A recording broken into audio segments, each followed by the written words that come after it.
Oh, hi, good evening. I just didn't like that intro. I can't hear myself. You don't need to hear yourself.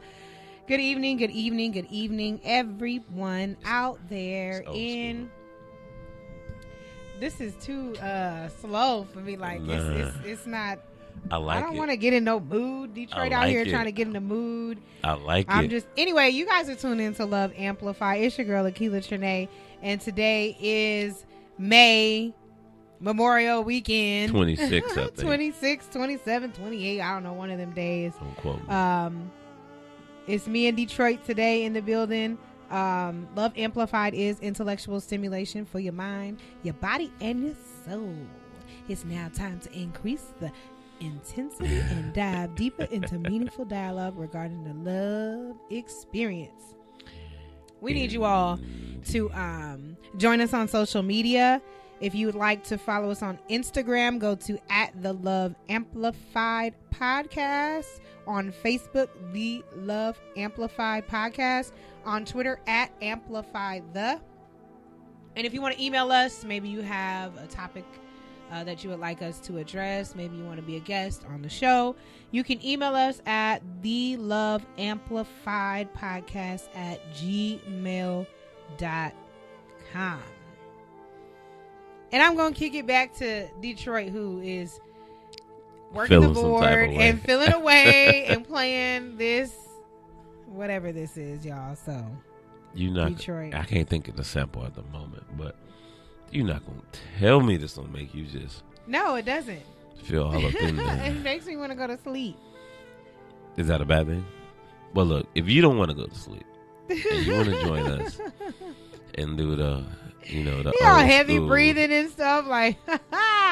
See, here she go, shooting her jokes and shit. You know what I'm saying? But if you want to get involved, you know what I'm saying? If you want to drink your wine, if you want to calm down and take a chill pill. If you want to join this Spike Lee joint. Okay? That's exactly what it is. That's funny. Right. I just got finished watching the second season. She's got to have it too. Oh, I saw that. That's up. I haven't watched it yet. Yeah, but if you do want to get involved in whatever this is, because I am entirely not sure of what it actually is, then you can call in at 323-900-0478. Again, that is 323-900-04. You hear that sax playing? 7-8. I am Nacho Detroit. I am here back in the building again, as she mentioned, with my amazing, beautiful co-host, Akila Trinae. And we are in the building. And we, today, since it is just she and I feel like we should have called this topic the Genesis, because this is almost how it started. But since it's she and I, and shout out to Tommy and the Hustle Man, Charles Handy, and DG, we miss you. Shout out to everybody that's not here. But we are having an open conversation tonight.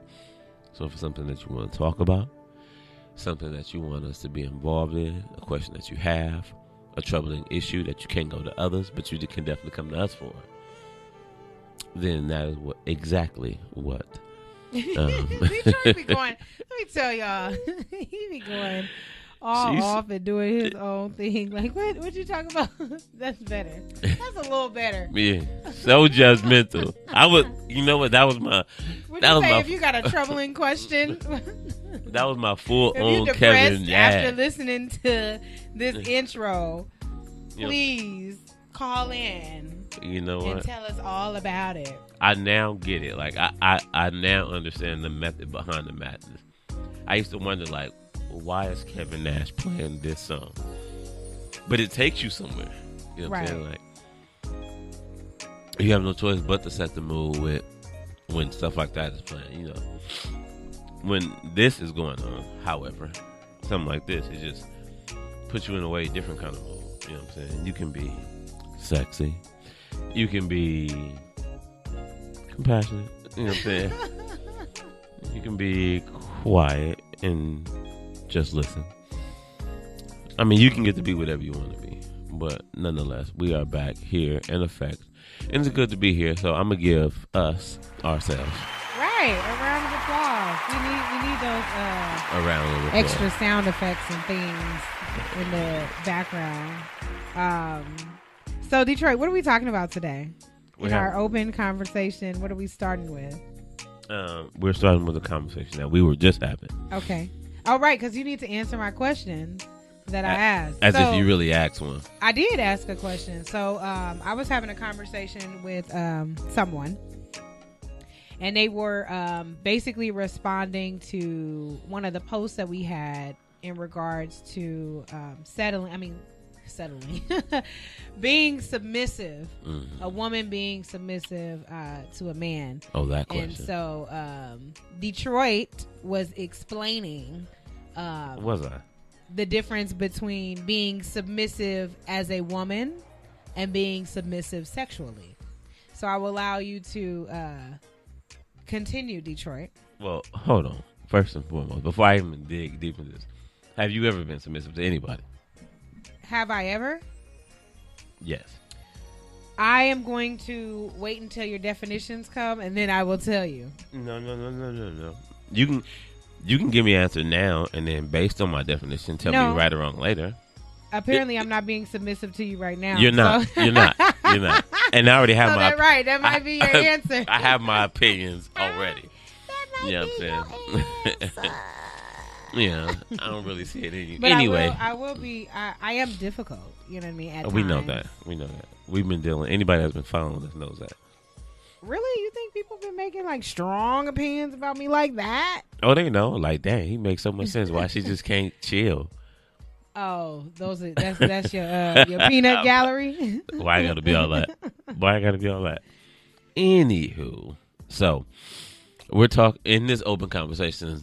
One of the things that we are leading off with today, she and I, is about being a submissive woman. Or a submissive man. Or a submissive man versus being... It does say, No. And the word submit to your husband and actually, to your wife. And actually, I much probably rather approach this from that point of view first. Okay. Because I would like to respond. Right. So, they're submissive man versus submissive man sexually. No, you're talking about woman. Oh, you're going with man first? No, I just said that. You said man. I just said that. I said, because you didn't introduce that caveat before. You didn't say man. Oh, okay. So that's why I said you're starting with the man first versus the woman. Because I just said that. I was like, I'd much rather deal with that part first. Got it. I'm with you now. We are now on one accord. See? But you told me you speak Detroit fluently, so I expect better out of you. You know what I'm saying? So there are a lot of men out here who run things. You know what I'm saying? Or who wish to run things. And then there are also a lot of men who run things that are exposed to a lot of different things sexually, right? So what we do know is that not many books match their cover when it comes to men and women. Okay. Right?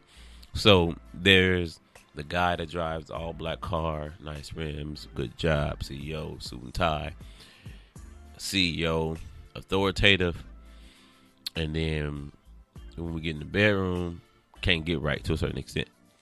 And it's not because we lack something, so to speak, but some men are just built differently in that area. Now, in the sexual area? They're built differently as opposed to how they lead. Like, they have a small penis? I didn't say that. What are you saying? They're built different. That has nothing to do with nothing. God damn it.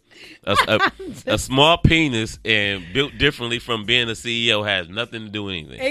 It could be a possibility though, right? He could be a CEO. You wouldn't make the correlation, would you? You wouldn't make the correlation from a man that's dominant in the world and has a small penis. No. But it's possible. Oh, it's very much possible. Okay. It's very much possible, but I'm just saying that's not the correlation that you would make. So don't do that. See? I'm sorry. I'm just trying to keep up. No, I think you're trying to start shit. I'm not starting nothing. I think you're trying to make it bad for all the CEOs in the world. Like, no, that nigga, he running shit, so he ain't got shit. That's what it really is. You trying to make up for it. But anyway, so there is a such thing as a man having to be so dominant in the world that he allows himself to come home. Got it. And be controlled. I follow you now. You know what I'm saying? I'm picking up like, what you putting down. Yeah, you know what I'm saying? Like, you and know then what? Doing it, putting it down.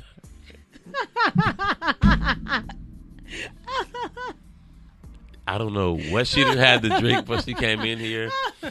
I don't know what kind of water she was sipping. You know what I'm saying? It is Sunday, so God might Niagara. He might have turned water into wine, but she's on one definitely today. So, as a man, you can get so fatigued and so tired, and the task of running shit can be so arduous that you get home and her telling you what to do just sounds good because you've been doing that all day. You know what I'm saying?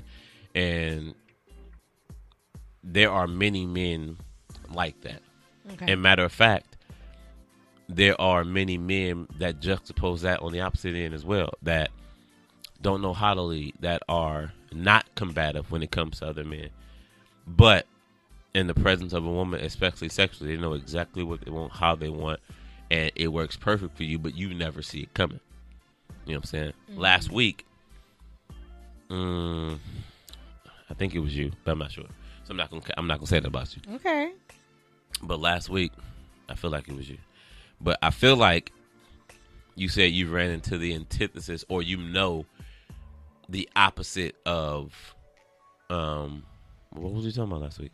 Jesus, I'm sorry. We were talking about kids. Oh, thugs. We were talking about thugs. We Okay. said something about thugs, and you was like, you ran into men who didn't look like they had a record, but got it. Had a record. Got it. You know what I'm saying? Okay. Like, this is just not, what I pegged you to be. Right. You know what I'm saying?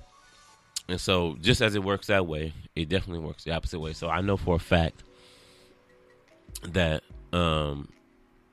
men like women to take control. Like, it's a beautiful thing when a woman's on top. Primarily because she gets to understand what it's like to be in control and to do what feels good to you, but to have to control it if she doesn't want it to end. You know what I'm saying?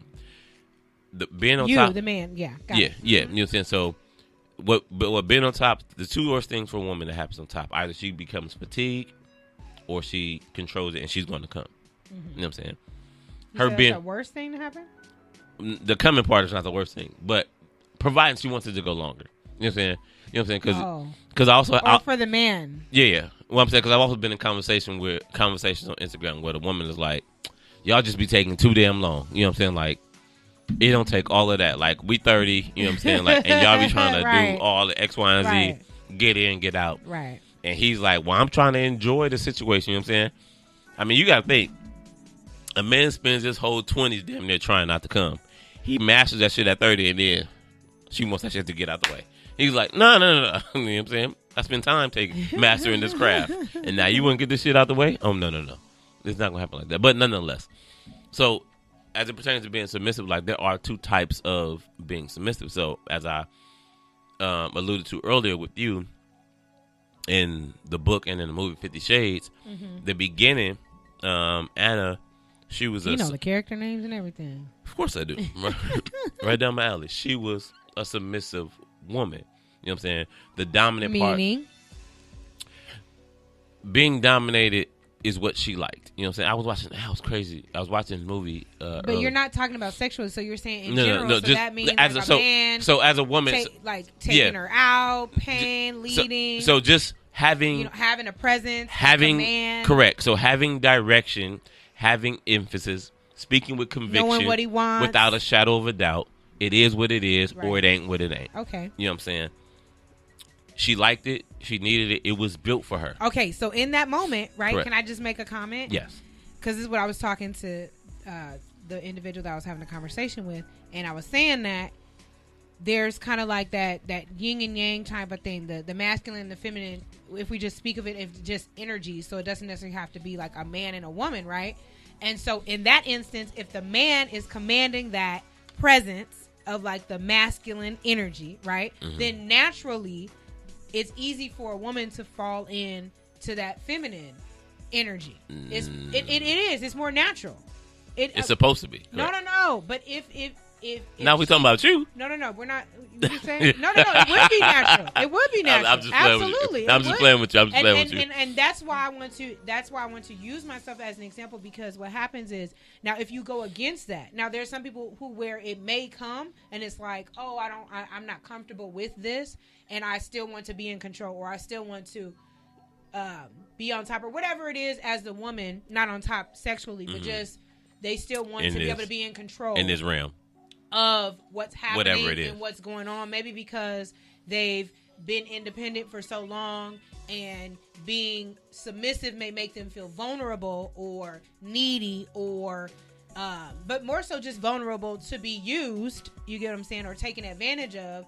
Then you might fight against that and try to still be in control in that instance. But I'm saying, but ultimately, if someone's having that masculine energy, then naturally, in order for the dance to work, for the flow to work, the other person naturally flows into the feminine energy. And I know that you're going to talk about, especially when you're talking about the man in the boardroom, if he's going into the submissive role in the bedroom, then that means that if we talk about the energies, now he's going into that feminine energy, and then she's taking on that masculine energy. And so the same thing is still occurring, but one is the opposite of the other. So now if you're fighting against those things, but I feel like naturally those things will happen. But if you go against what's happening naturally, you can do that too.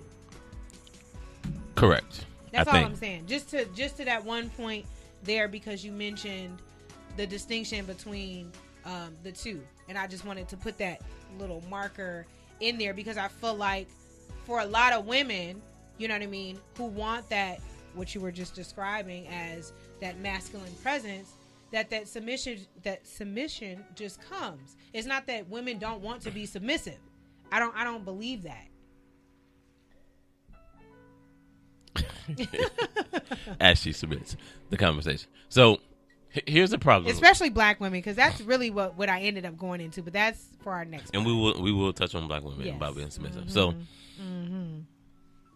if we want to segue kind of into that and out of it, the problem is, right, if our idealism, right, yours is that I'm naturally masculine, strong, and I'm a take charge type of person. I'm the alpha, and you're a woman.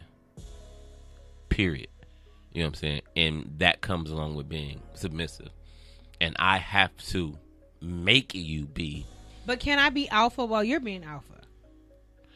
Game does recognize game. You know what I'm saying? There are, in this day and age, you know what I'm saying, which is fine. What I'm saying is, but naturally, no.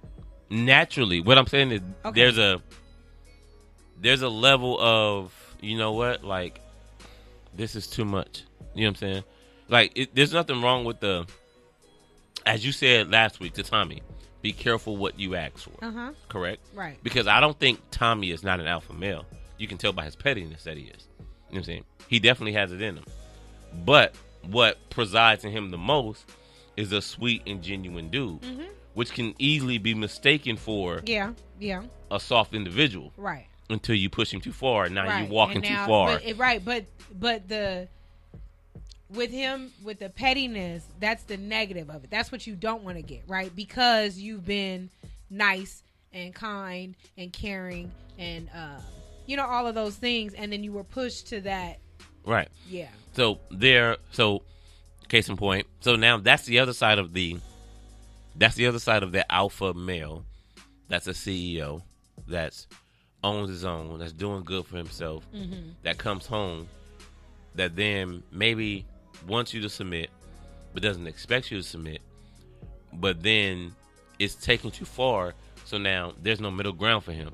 So for you, because not for you specifically, but for that individual woman, it's like, you know what? I see the sweetness in you, so I'm going to do what I can.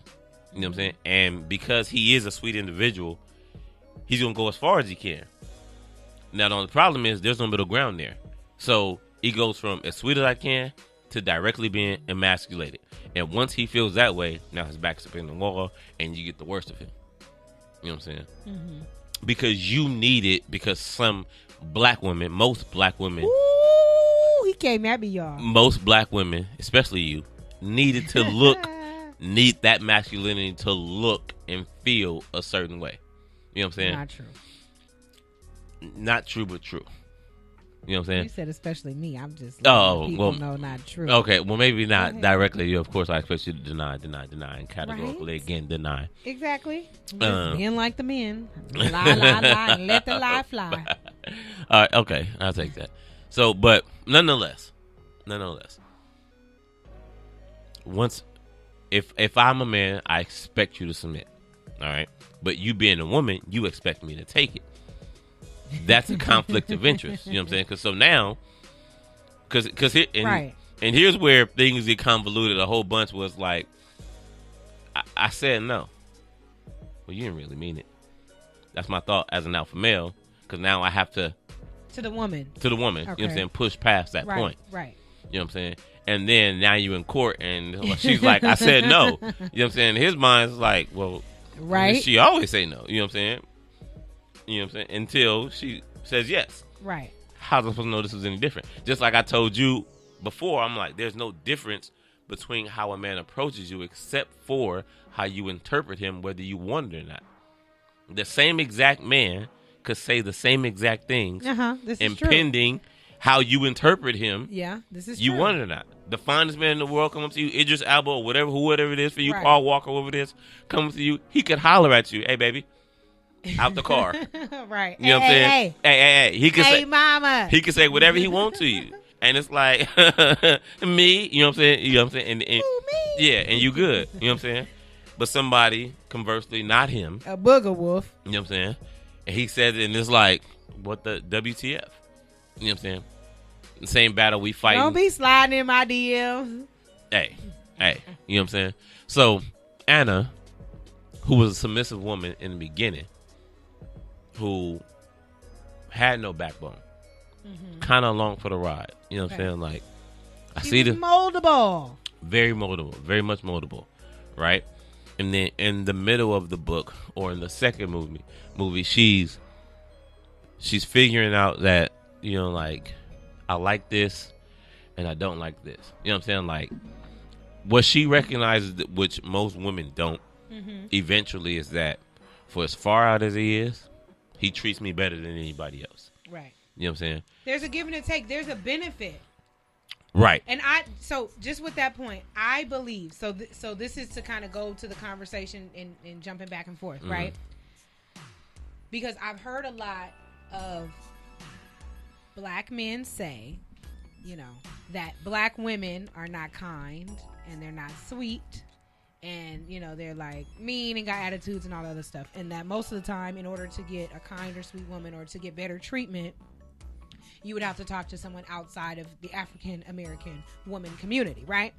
Correct. And my thing is, and I believe this wholeheartedly, I believe that black women want to be kind, that they want to be sweet, that they want to be all these things. And it's not something like, it's like, oh, I wake up and I'm determined to go against the black man. But I just feel like the treatment and the things that we experience and that we get, because it's always a reason, right? As to, if you speak to any black woman who may be described as not being sweet or not being kind or anything like that, there's a reason behind whatever those things that man may be saying that he wants, that she's not doing X, Y, and Z. Like, there's a reason.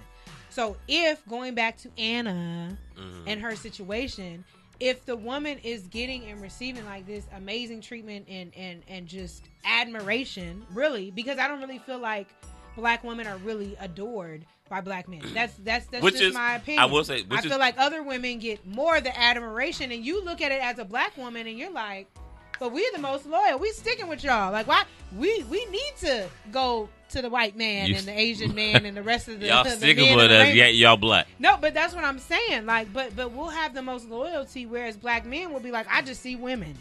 I just see women and beauty and all this other stuff. And then black women out here like, but I still want a black man. You know what I mean? It's like, why? You know what I mean? Because we can get that better treatment. We can get that. What's Gray? What's his name? Christian Gray. You know what I mean? And he's not black. But we, you know, that loyalty. But again, all jokes aside, because there are great black men and there are great black women that are sweet and kind and will love and do all those amazing things. So I don't even want to do that. But the point of the matter is that I believe that black women want to be submissive to a certain degree. And I only say to a certain degree because some people have a negative connotation of what that means. And so I don't mean like being a doormat to anybody, but that's how some people interpret it. Like if I have to listen to this person, they tell me what to do, or I can't do anything without approval and stuff like that. I don't really feel that being submission. So I don't feel like that's what we're talking about. But in the right? But in the context of what we're talking about, I believe that women want to be that. Black women especially. Specifically, I should say, not especially. But I believe that they want to do that and be that. You know what I mean? But there's also that level of what the man should be bringing or needs to bring. And then you'll get that. And I just feel like that's why I said with that natural just kind of like dance thing. I just feel like with black people, we be having so much other stuff going on. So many extra issues and like rules and just drama and trauma and like all kind of stuff that kind of, it keeps that natural flow from occurring. Because I feel like it should be occurring. But again, we have, whether it's mistrust or past hurts or, you know what I mean, all these different things that become like roadblocks and trials and hurdles to what should be occurring naturally. And that's why I say when you fight against it, because you can fight against it, because that's what the walls and the guard and all that's fighting against what may happen naturally. Correct. You're like, oh, no, I think I'm liking this person. No, let me fall back, or no, you know. And that's with you going against what's happening naturally. So I feel like if things happen naturally, you get what I'm saying, and the flow happens but you would have to be like totally open to whatever is going to come. So that means hurt, heartache, and pain, which a lot of us don't want to experience again because we've been down that road. Correct. So it makes it difficult to be in the submissive role, because really submitting, like what you're talking about, makes you vulnerable, and nobody wants to be vulnerable. At least with Anna, you know, they signed a contract. So I mean, initially. There was, and they had a conversation too, and right. And it didn't just come first. You know what I mean? He set the stage. Correct. You know what I mean? So there are those factors as well. So before I decimate what it is you had to say, I do want to give you a bit of props, right? So I have on this shirt, this sweater, correct? And anybody that's seen the sweater, it's a black woman sitting down, hair tied. Are you talking about your sweatshirt right now? Yes. Where's mine? You know, he been promising this. See, this is what the black man does. First off, he promises that he's going to give you first off the world and everything in it. Okay, don't say that, because and then there's only one other he individual. Wears it and flaunts it in front of you and doesn't even give it to you. Okay. And then listen. Okay, you're damaging me. You're damaging me. Okay. Miss Kular, your hoodie is on the way. Okay. Right. Okay. Your hoodie's Don't hold your breath. Your hoodie's on the way. Nonetheless, forget about what she said. I've been waiting. I ain't even talked to her about it. He put me on ice. Anyway, so I will give you props to this. The conversation that me and you had is the sole inspiration behind this hoodie and this line. Okay. Right? Not the line, but this hoodie, or this part of it, right? So it says art attractive. You know what I'm saying? Okay. Because women are art, and they are attractive. Okay. And the reason why it's a really feminine statement to make, to wear a woman like this on a hoodie, but I did it because you said we don't support black women enough. So you were a great inspiration behind that, and you can go to Fine Print and finehoodie.com. Fineprint.com. Anyway, well, thank you. So, away from that, okay, so all of what you said is cool, and we're going, because this is a conversation, we are going to segue into this part of it, of idealism. But the problem that you face, that women face with the men that they talk to and not getting what they want, is idealism, right? You grow up with ideals, right? That life is supposed to be a certain way. Men are supposed to be a certain way. And what's worse, most women grow up with the idea that their shit doesn't stink. You said men? Most women.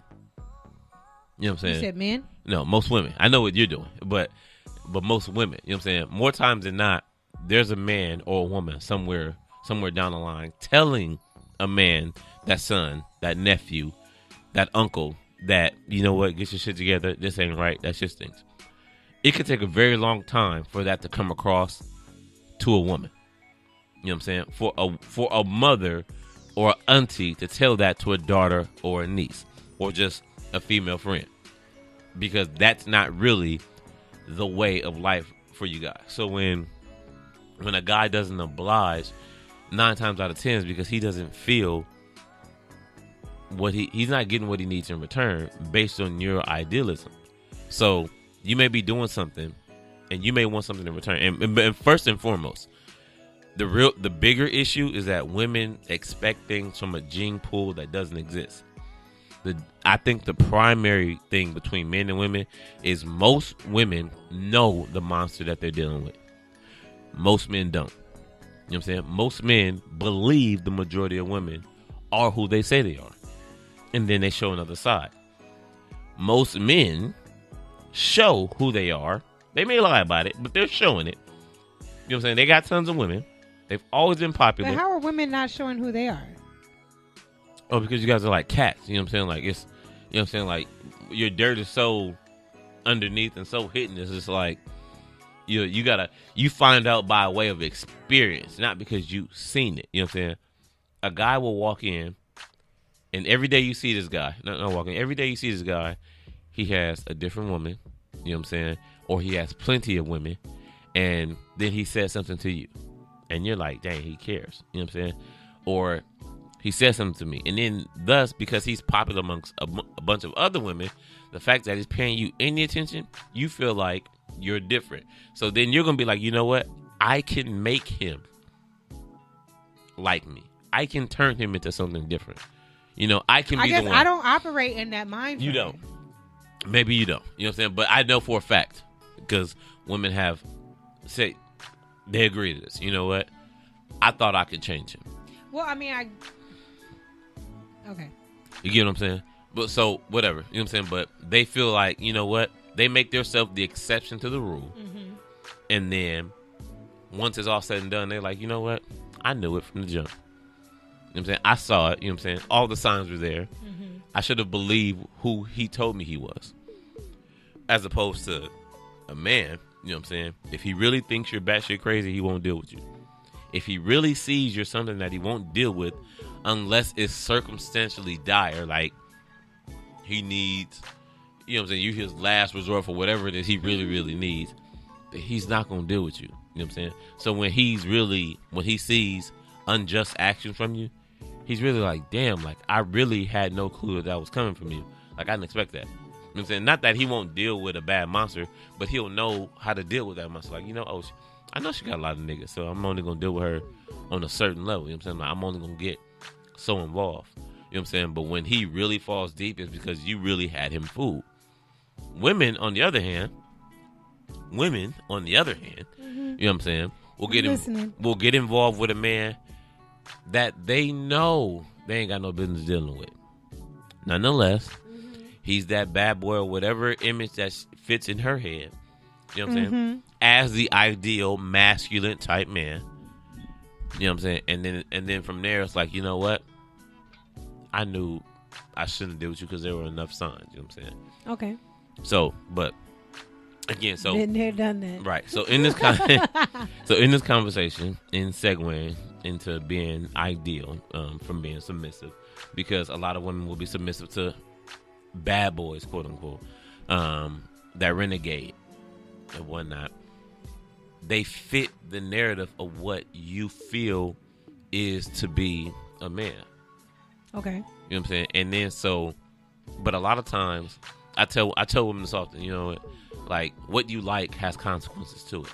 Mm-hmm. You know what I'm saying? So, and that's on the docile end of a man, and that's on the not so docile end of a man. So you get a man that's aggressive. Mm-hmm. You get it's almost like the man that provides money and security, right? Okay. Has no time for you. Okay. Because he's out right. Gaining money and accruing. You know what I'm saying? And then the man that has all the time for you in the world may not have all the money in the world. You know what I'm saying? So you kind of pick and choose or whatever. But if you're in the hood and you see a man who, if he's hustling and has ambition or whatever, but he's doing drugs, so to speak, you understand what you're supposed to understand what comes to the territory. Now, you may see past that because you see him in the future, like you could be doing so many other things, and you hope that he reaches it. But then if he dwells in that life, you like, I don't see why this is all you want to do.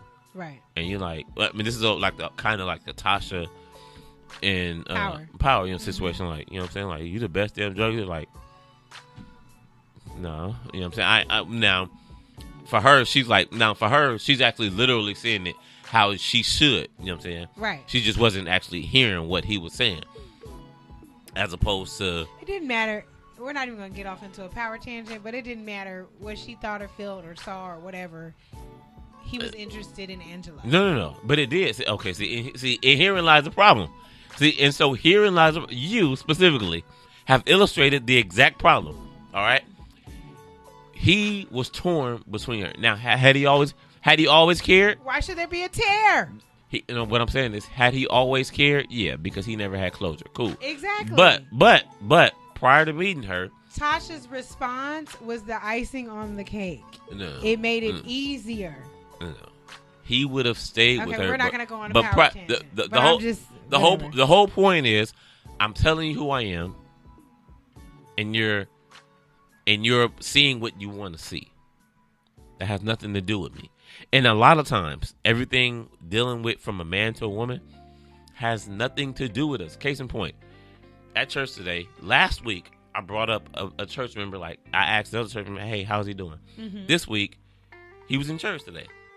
This man is significantly younger than me. He's 23. His outlook on women is crazy to me because he been in a service.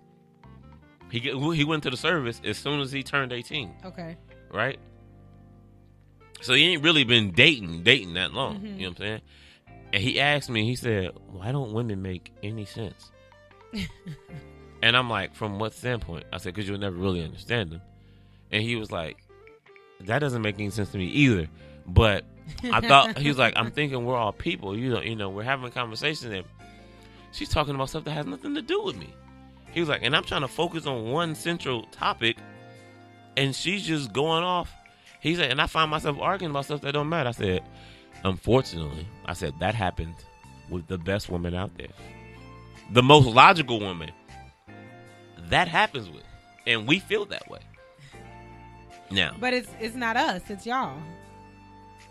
Again, I'm not gonna go down this rabbit hole.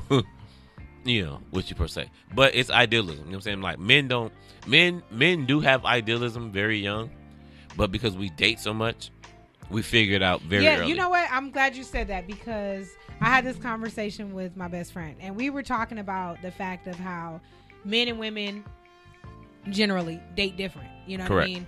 Men will date multiple women at one time. You know, they may have, and when I say multiple, I mean like 7 to 10, right? As what they may refer to, but I call the team or the roster, right? And whatever their position is can change from week to week depending on what they do, what they say, how they react or whatever based on the courtship process, right? And most of the time for women, if they're dating, then they're dating one at a time. Correct. And so, and more exclusively. So, whereas a woman may think like, oh, okay, this man, like, we're going out all the time. We're talking all the time. Like, for her, it may be like, this is the only guy that I'm really pursuing at this time. For him, it's not the case. Until he makes that decision to say, like, kind of how you mentioned even before that, okay, this woman, crosses all my T's, dots all my I's, and has risen as the cream of the crop to the top, and I want to make her mine exclusively because I don't want to lose this woman, from my life.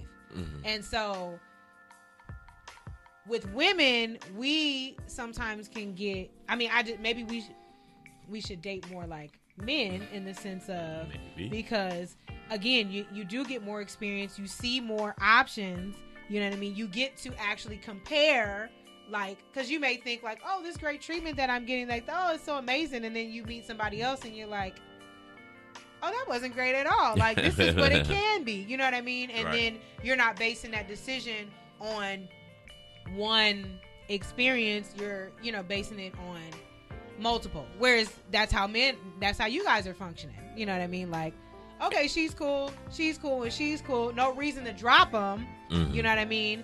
And that's also not a reason to not holler at this woman over here who, because I'm not settled. Correct. I'm not exclusive, so. And we even see that differently. You know what I'm saying? Right. Like, we'll be in a situation where it's like, when we really feel that way about a woman, then we're like, if we really feel like we're dating a woman, then we're dating a woman.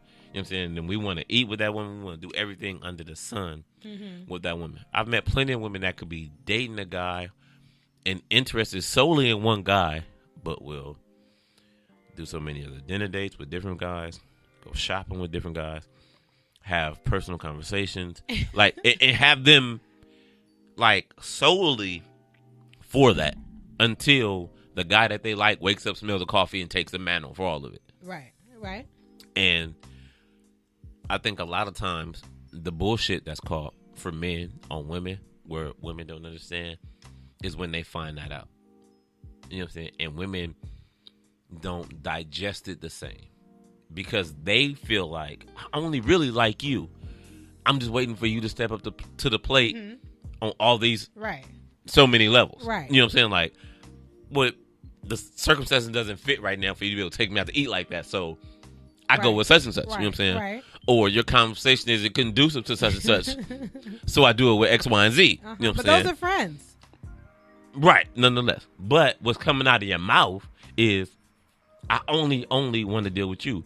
But how we interpret it is because when I only want to deal with you, you're actually the only person I deal with, because I could be dealing with multiple people and not narrow it down to such a thing. Well, that's because that's what you're doing in general until you get into a relationship, hopefully, right?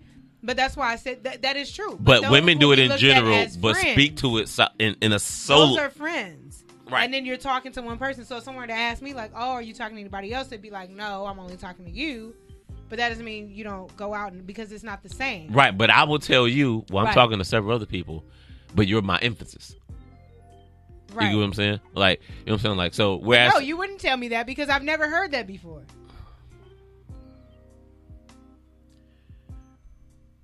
Like, oh, you my main. I'm talking to like 10 girls, but you my main. Like, a woman don't want to hear that.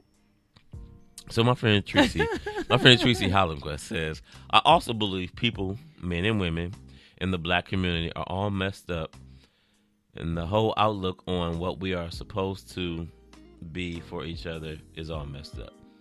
And we need it the most. We out here hurting and got all this mental health stuff going on. Men out here talking about how when they go out into the world and everybody's against them, and you know what I mean? And the people that understand that struggle the most would be a black woman.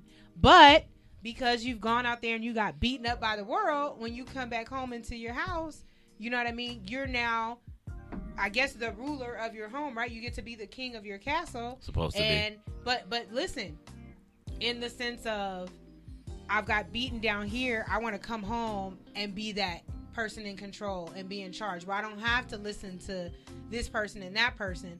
And what it sounds like from the woman, right, the black woman in the household, when you come home, it's sounding like, oh, this sounds like my boss again.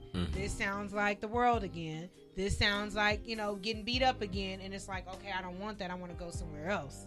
You know what I mean? But the woman is, what I believe, she sees and she knows, just like how we're supposed to be those visionaries, right? The woman is a visionary, for her man, for her home, for her situation. I see what's up ahead. I'm trying to warn you, right? But my warning is not coming in, I guess, the right form or the right language, because you're not trying to hear all that. Correct. You know what I mean? And so that's where I feel like we clash. We have this clash battle, and let me tell you why I think we clash. All right, I was looking at apartments the other day, right? And shout out to the apartment the guy, John Roselle. You know what I'm saying? He's an actor. funny dude, good dude. And I used the word audacious, women. And he approached it like I was sexist toward women. And I'm not. But me and my friend Deshaun have this thought toward women about audacity. And we think that all women are audacious. You know what I'm saying? In the sense that, like, my son has all the audacity in the world. Like, he will say whatever, whenever to somebody. And I'm like, dude, you can't say that. You can't do that. You can't. Like, what makes you think you can say that? And his thing is like, well, why not? You know what I'm saying? You know, like, whatever. You know what I'm saying? And I feel it. You know what I'm saying? Because I feel like that way, too. Sometimes, like, well, I'm me. You know what I'm saying? Whatever. But that's it. When I'm audacious, it's like from a physical standpoint, like, you know, like, I got confidence. Women, they feel like they can say anything regardless of their positioning in life, in his life, despite what they've done. Like, it's just, from us to y'all, it's sometimes it seems like there's no conscience about, you know what, everything that you alluded to, the world is tough out there. And then we want to come home and have some peace before responsibility. Not that we're trying to run from responsibility, because we know when we come home, especially if we have a woman at home, there is no getting away from coming home to responsibility. But allowing a man to feel welcomed in his own home, or to feel a bit of relaxation in his own home, to feel peace and tranquility, women provoke that right often by, as soon as he comes through the door, right, and saying what they got to say, whether they are in the position to and or not. And I say this all, my grandma used to tell me, like, you know what, if you like women, providing, she would say, if you like women, providing like women, you're going to have to meet them on their terms somewhere. Right? And I agree with that. But it seems like nobody has ever told a woman that anywhere. That if you like a man, you're going to have to meet him on his terms somewhere. You know what I'm saying? Like, at some point, you're going to have to initiate sex more times than you're not. Even if it's for a small stretch. Even if it's for a week. You're going to have to be the aggressor. Not necessarily not necessarily the submissive one, but just the aggressor. You know what I'm saying? To get things started. Or you're going to know that the trash needs to be taken out. And you're going to have to look at it all day because you asked him. You may have even asked him politely. But he's just coming home from work. Or he's had a hard day. So you're going to have to take a chill pill and let him gather his thoughts and woosah. You get what I'm saying? Or you're going to have the ability and every right maybe to even take a jab. Or 2 or 3. But you're going to have to show discretion and discernment and not take said jab. I've done all those things. You know what I'm saying? And the only thing that does is buy you more latitude, give you more appreciation, especially on the back end, make him get his shit together and say, you know what? I got the best damn woman in the world.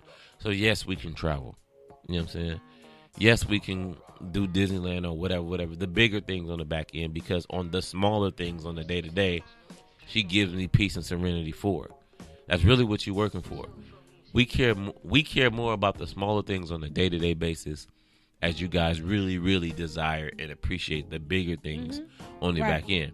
So if we don't get those things on a smaller, on the day-to-day basis, there's no way in hell you're going to get those bigger things on the back end. Right, and that's what, it's a book,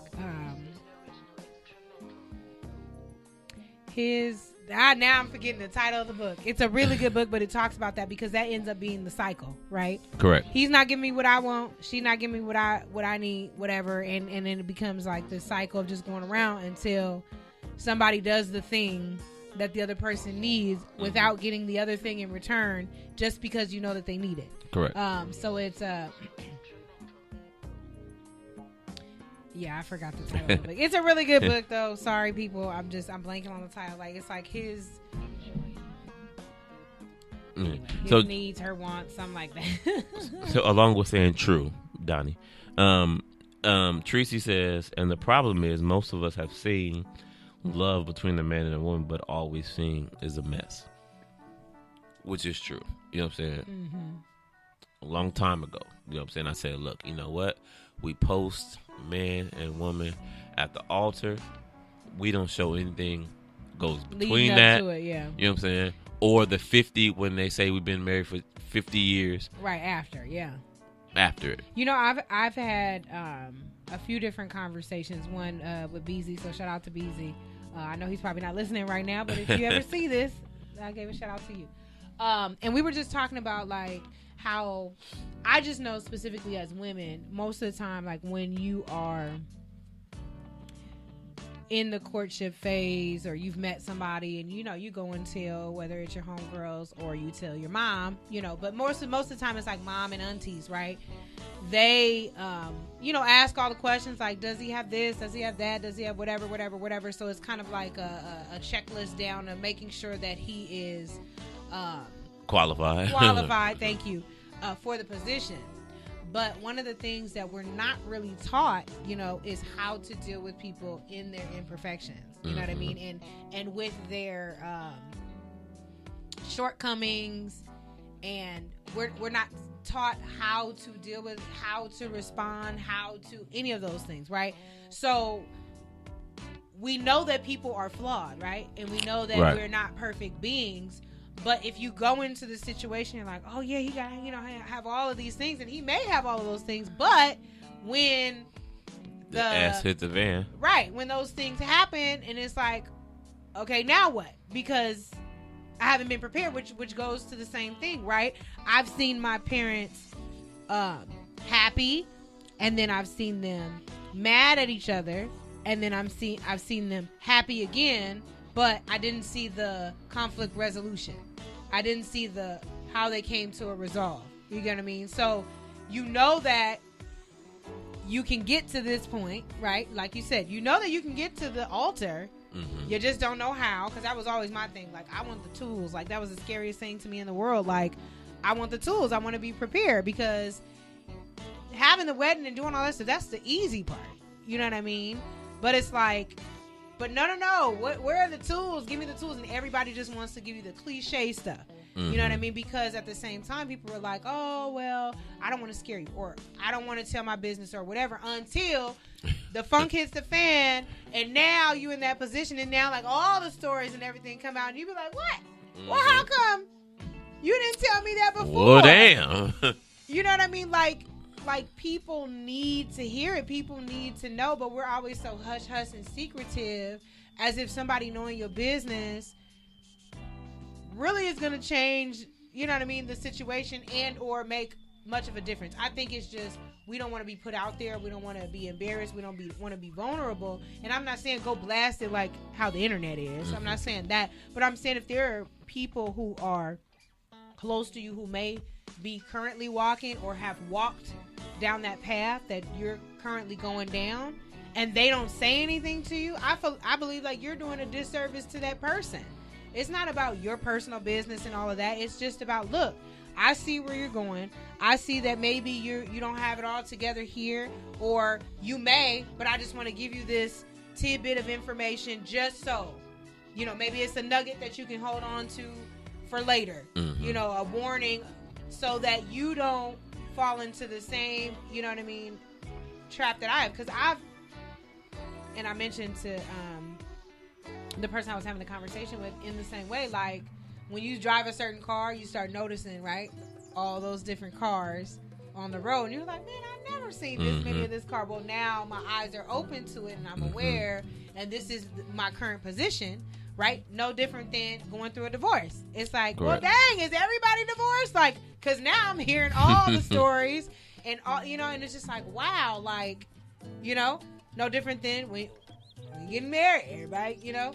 So it's just, I don't know. I just feel like people need to know, and maybe from a credible, good source or reliable. Well, we're all credible in that sense. You know what I'm saying? And I think we're. But I mean, so that somebody can be receptive to hear it.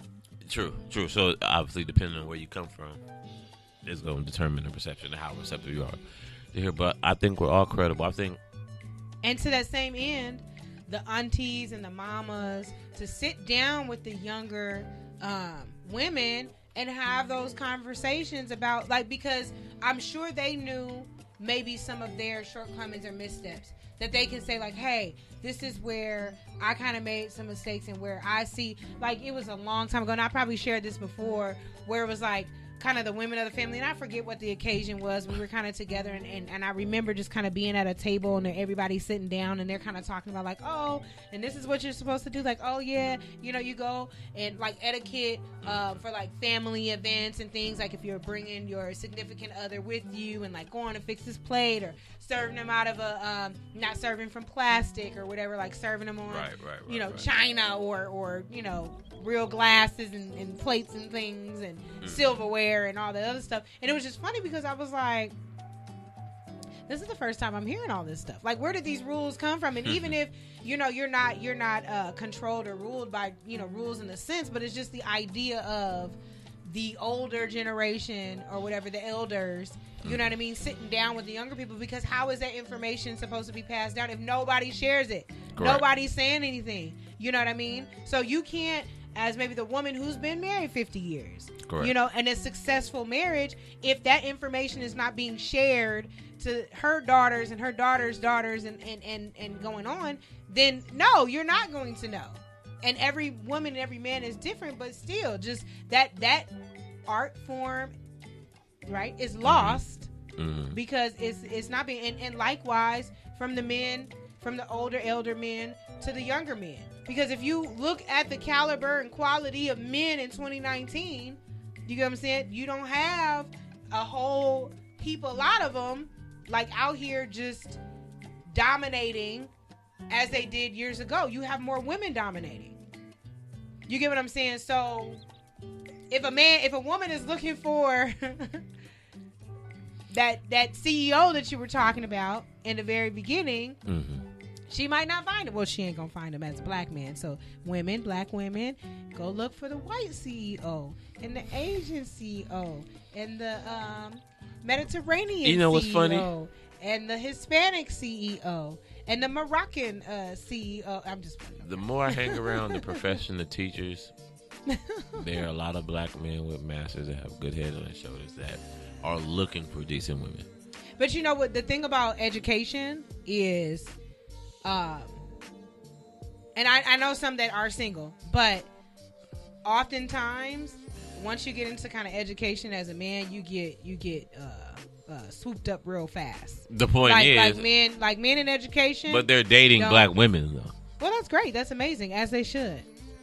So I'm not knocking them. I'm just telling the women who might not be surrounded by educated black men with master's degrees and teaching that there are other options outside of the black man. Just as there are other options outside of the black woman, but that would be blasphemous. I can't believe in 2019 I even had to say that, or I said it. So there's other options outside of black women, correct? I believe in black love. I really do. No. You just said there are other options. No, I do. But I just feel like as women, because black men do it all the time, and I just feel like we're loyal to a fault. Because I'm one of them. I'll be like, man, like I really want, a black man. Black men do it. And I look at the others like, successful black women do the exact same thing.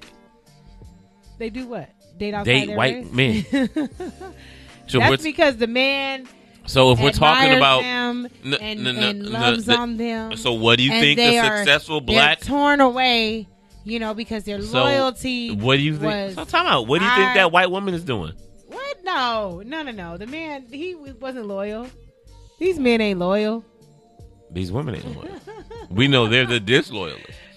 But here's what but I wanted to say this. So say it. The one thing I realized growing up that made me realize, because me and you have always talked about imperfections and how I chased them, is I realized pretty early on, because my grandma's maiden name was Mitchell, But depending on which church I went to, they would call her a different last name. And I didn't really understand it. But all the reviews about my grandmother were great. Right? Now, my mother was never married, had 6 kids, did drugs, all of that. But I never got a bad review about my mom. You know what I'm saying? Like, all the men loved her. Right. Yet. None of them wanted to stay with her or marry her. Correct. Now, these are 2 women that I know personally. Nothing bad about my grandma. My mother, I knew her flaws, so to speak. The older I got, I realized, like, the more I dealt with women, like, oh, okay, my mom and my grandma were no different than other women.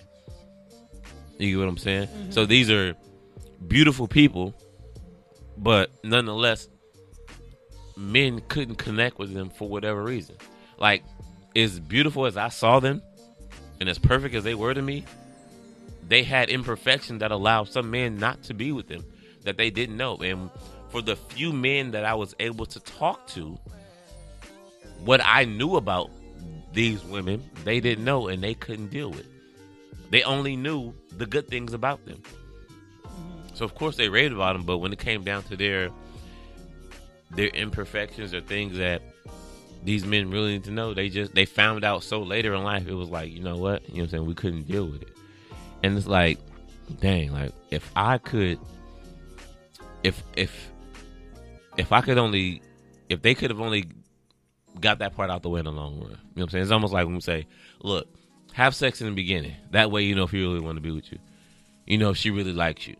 You know what I'm saying? Let's do that. Let's get whatever it is I think you here for out the way. So whatever it is you think I'm thinking you're using me for, let's get that out the way. Whatever my insecurities are, let me hurry up and tell you, because that's going to be my roadblock. Right. Tell me what your impediment is, because that's going to be your roadblock, whatever the case may be. So now we don't have to waste each other's time. Right. Now, since the insecurities are out the way, I'm fat, I'm bald, I'm not tall enough, you know what I'm saying? I'm not thick enough, I'm too skinny, whatever the case is, you know what I'm saying? Now we can just go and be people. Right. You know what I'm saying? Like I was speaking at length about and you guys sent it in a topic earlier, when the topic of discussion about polyamory. You know what I'm saying? And the funny thing is, one of the things under the post was one of the guys said, well, man, if we gonna be so pro about it on our end, we have to be willing to accept it on the ladder. Yeah, you know what I'm saying? I agree. And as he's accepting it and saying the will, he's like almost like cringing at the same time. Right. Or whatever. And then, then, that was the post. Oh, that could have been a topic. I just didn't want to talk about it tonight. Yeah, and then so... And I wanted to wait for Charles to be here. Because he, like I said, he kept posting stuff. And then like, oh yeah, I'll be there next week. Like, stop posting. Right. That's what I meant. That's what I was And saying. on the other end, but along still the same lines, the girl is like, well, I'm with this, but where are the pictures with the woman and the 2 men? Right. You know what I'm saying? I'm for it all. I know you are. If that's what it's natural. You get what I'm saying? Right. Because my thought is, if we believe our African history and that we had our own proverbs and we worship our own God and that a civil war came about and was justly done and we fought in it voluntarily because we were offered freedom, right?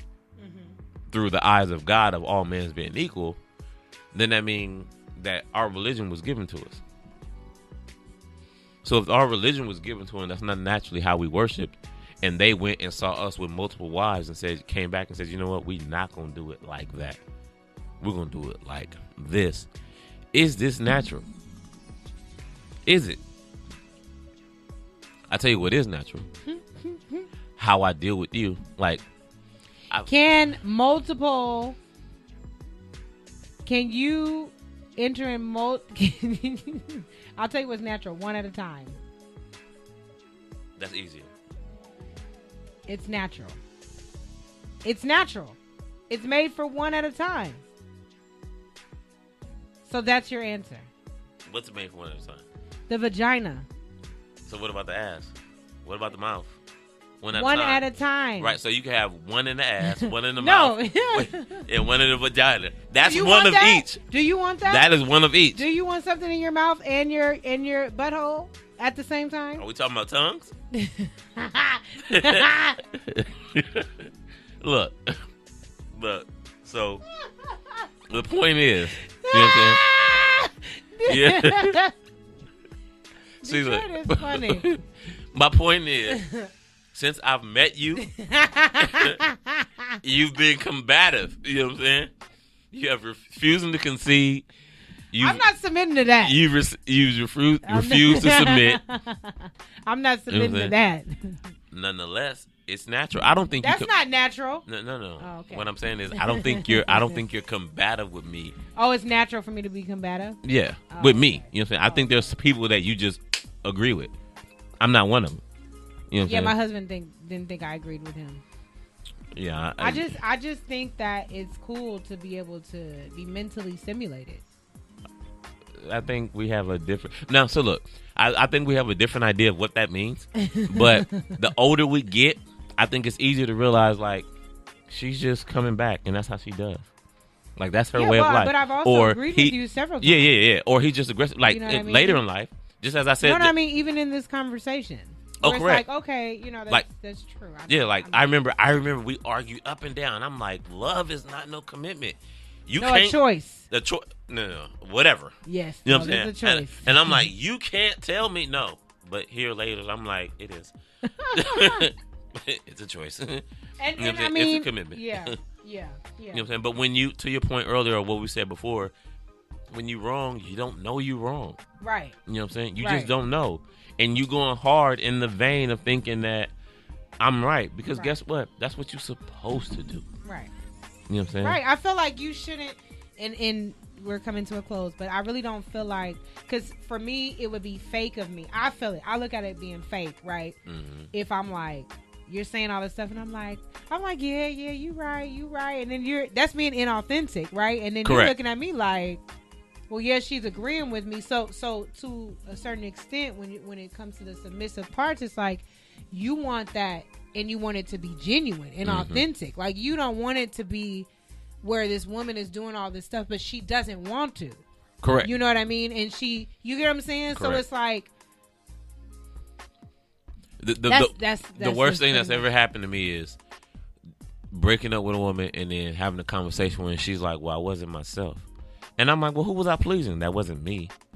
Well, right. And then I'm only pleasing who right. I was only doing what you gave me. You know what I'm saying? Like, I'm catering to what you gave me. So I don't like to be inauthentic.